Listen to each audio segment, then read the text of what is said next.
Hai anak-anak, kembali lagi berjumpa bersama masih dengan Ibu Guru Ruth. Kali ini pelajaran Matematika 403 bagian 4.3 kita akan belajar soal cerita menggunakan pecahan dan bilangan cacah. Tujuannya kali ini adalah kita akan belajar dan memahami per 100. Kalian siap ya belajar bersama dengan Ibu? Coba lihat bilangan-bilangan yang ada di samping Ibu. Dapatkah kalian menyebutkan mana dari bilangan-bilangan berikut yang merupakan bilangan bentuk ratusan? Oke, coba kalian pikirkan terlebih dahulu sebelum nanti kita bahas bersama-sama.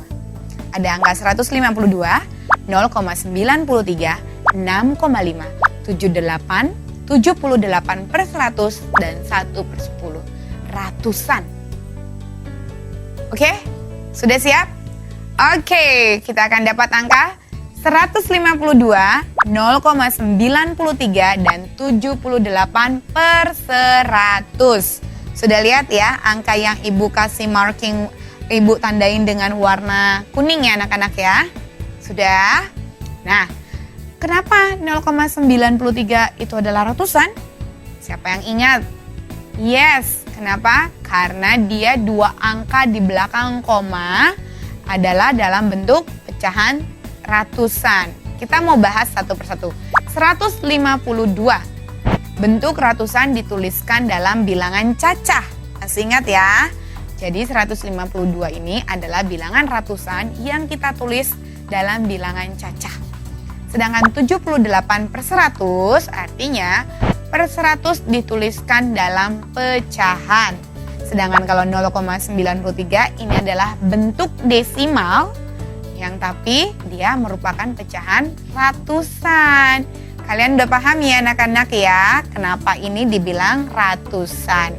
Kita akan belajar lebih lagi mengenai pecahan desimal dalam bentuk ratusan.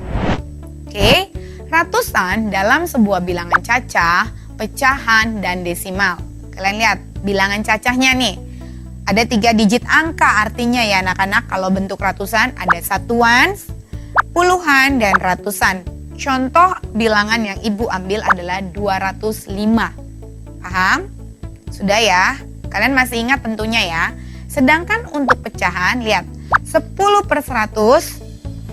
Oke, kita ubah menjadi 0,01. Oke, udah paham ya? Pecahan dalam ratusan juga dapat disajikan dalam desimal. Sebagai contoh, 10 dari 100 menjadi 1 per 10. Ketika angkanya dibagi 10, oke, 1 per 10 dituliskan sebagai 0,1 dalam desimal. Jadi lihat ya anak-anak ya, 10 per 100 kita ubah menjadi 1 per 10. Kenapa?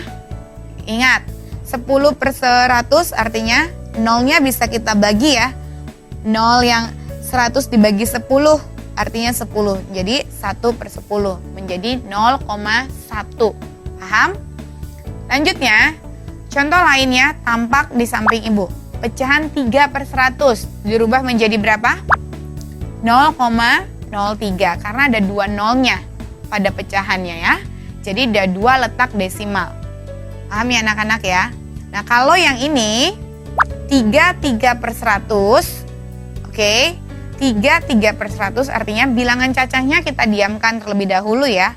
Lalu kita kerjakan yang 3 per 100. 3 per 100 itu artinya 0,03. Paham ya? Jadi artinya 3 ditambah 0,03 menjadi 3,03. Sudah mengerti anak-anak? Oke, berikutnya 8,19.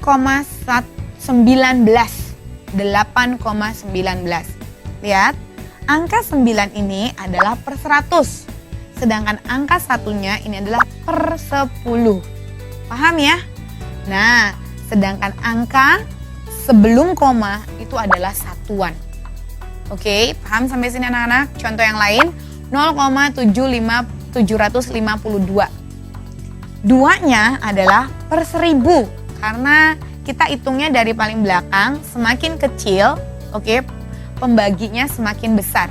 Oke, semakin dia ada di posisi sebelah kanan, artinya pembaginya dalam pecahan dia makin besar. 2, dia menjadi per 1000. Ini 5 per 100. 7-nya per 10. Angka sebelum koma itu adalah satuan. Paham sampai sini anak-anak? Nah, jadi pada bilangan desimal, per 100 adalah angka kedua setelah koma desimal. Contohnya angka 9. Oke, angka 9 dan angka 5 ya, berada di tempat per 100 pada diagram angka ini. Oke, sekarang kalian boleh lanjutkan untuk mengerjakan soal-soal kalian di buku latihan. Selamat mengerjakan, kita berjumpa lagi di pembahasan berikutnya.